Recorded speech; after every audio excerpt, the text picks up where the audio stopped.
ආයිබෝවන් කියලා ඔයාලා හැමෝම සාදරයෙන් පිළිගන්නවා. ඔන්න ඉතින් අපි මේ ගමන් කරන්නේ පැලම්පිටිය බුලත් කොහුපිටිය පාරේ. අද අපි බලන්න යන්නේ මේ පාරේ තියෙන ලස්සනම දියැල්ලක්.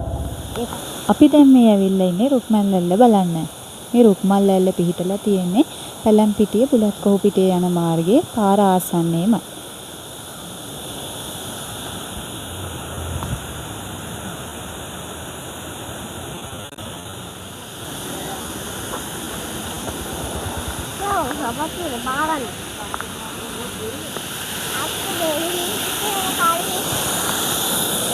හරිම ලස්සන දියැල්ලක්. බලන්නක ඒකේ තියෙන ලස්සන වතුර ටික පහළට කඩාගෙන හැලෙන විදිහ.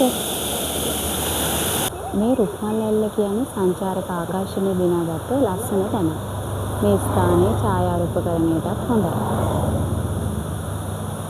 ඔන්න ඉතින් ඔයාලා රුක්මල්ලැල්ලක් බැලුවනේ. මේ පාරේ තියෙන තවත් ලස්සන තැනක් ගැන ඔයාලට ඊළඟ වීඩියෝ එකකින් අරන් එන්නම්.